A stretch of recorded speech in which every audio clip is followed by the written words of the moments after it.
And now back to Bobby Likis Car Clinic and your host, Bobby Likis. And welcome back to Bobby Likis Car Clinic. Call with your car questions at 888 Car Clinic. Just in time for the 4th of July weekend today. On the phone with me now is Dr. Dan McGehee, Director of Transportation and Vehicle Safety Research Program at the University of Iowa.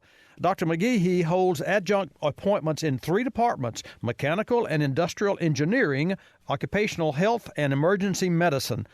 Obsessed with car crashes for over 20 years, Dr. McGehee and his team have conducted many studies on crashes and their causes, including the first ever naturalistic driving study on teen driver behavior using black box recorders with video. This is going to be very interesting, folks. Dan, welcome to Bobby Likis Car Clinic. Great to be here. Thanks so much, Bobby. A pleasure. I'm most interested in your studies and your experiences. Share with our Car Clinic listeners and viewers, why is an increase in car crashes anticipated this weekend and through the summer months? Well, there's a number of things that are contributing to this uptick in driving, primarily fuel prices and people working more. So the more we drive, the more we crash. It's kind of a pretty simple principle in crash epidemiology.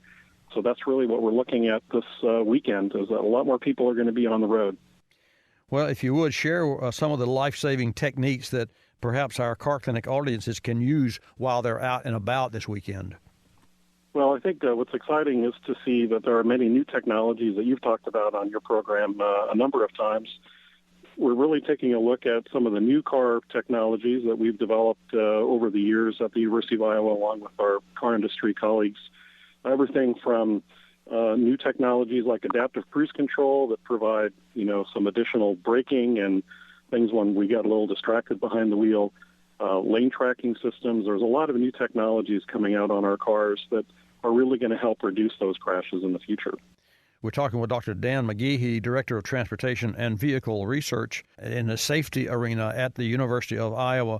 Dr. McGehee, tell Car Clinic listeners and viewers what you see are the most popular and perhaps the most effective safety technologies that are on board today's vehicles. Well, what's really been great over the years, we've been sort of slowly building a number of technologies. Electronic stability control is a really important one that's been mandatory now for the last several years. Of course, analog brake systems, which have been around for almost 20 years. And now really the next big area is going to be in automatic brake systems. And this is where the car essentially monitors the vehicles ahead. And if you don't hit the brakes in time, it's going to start braking for you. I think there's a lot of anticipation there, and I'd love to see some of the studies that you've provided and you've experienced. Let's talk about maybe the safety aspects and the drivers that will use these safety technologies. Is it okay for drivers to trust these technologies? And how would you help our listeners better understand how to use these safety technologies? For instance, anti-lock brakes, as you said, have been around 20 years. And for years, I explained that what folks should do is on a side road, and when it's wet one day, is just try the anti-lock brakes so that they could get a feel of what the car would do. Help us to better understand how they can use these technologies.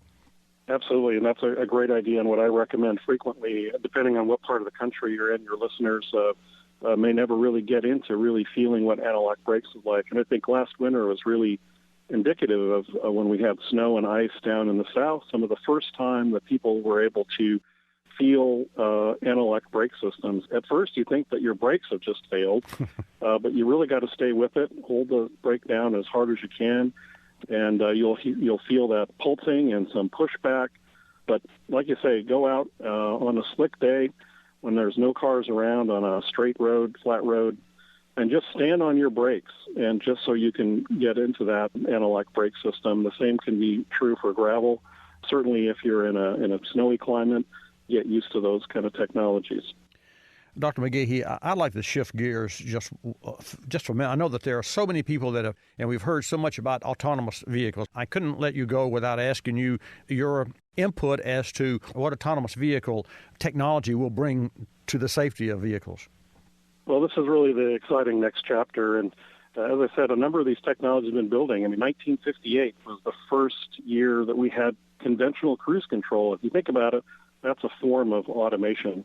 Now we're really starting to see, just a couple of years ago in the lower priced vehicles. Certainly for the high end, we've had, adaptive cruise control, which sort of controls the speed of your vehicle relative to the car ahead for, 15 years or so on the very high end. But now we're starting to see Subaru, Toyota, Honda bringing in these technologies into their entry-level vehicles like the CR-V, the Subaru Impreza, the Outback, and so forth. And so now we're really starting to see the regular driver be able to get into some of these automatic braking system technologies, lane tracking. So I highly recommend that your listeners go out and if they're looking at a new car, take a look at these technologies because these are really what's going to save you later on from being in a rear-end crash, from a road departure collision. There's some just super exciting stuff out there. Dan, would you share with our listeners how you became involved and obsessed in car crashes? Is there some story there? Actually, I started off as a cockpit designer for Boeing about 25 years ago and got interested in how you design for pilots and then transitioned into automotive engineering. And it was really when we started looking at distraction 20 years ago, way before the cell phone came into being. Rear-end crashes were still one of the most common crash types, and those were really caused by driver distraction before the cell phone even.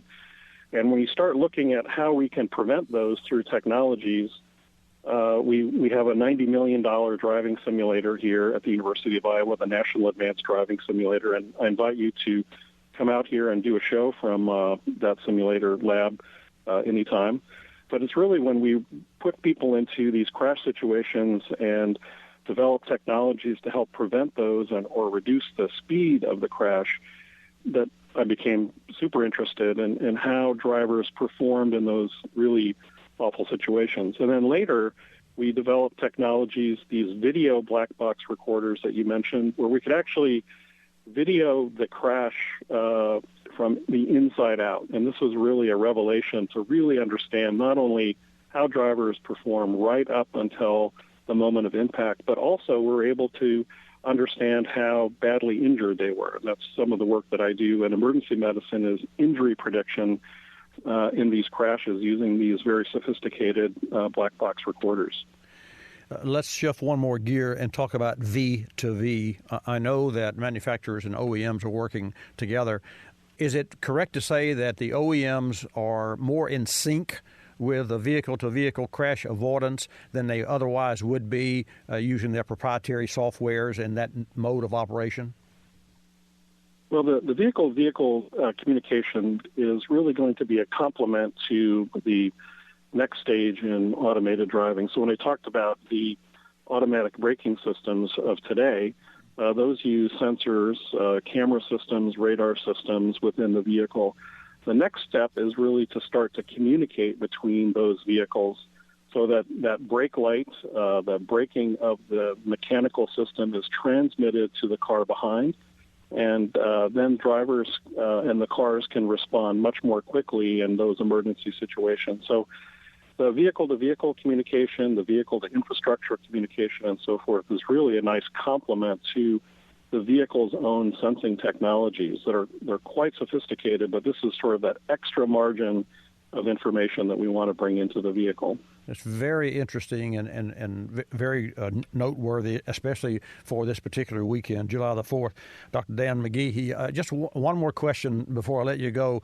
The latest technology shows cameras on the front of semis with perhaps screens on the back so that the following car can see through the semi.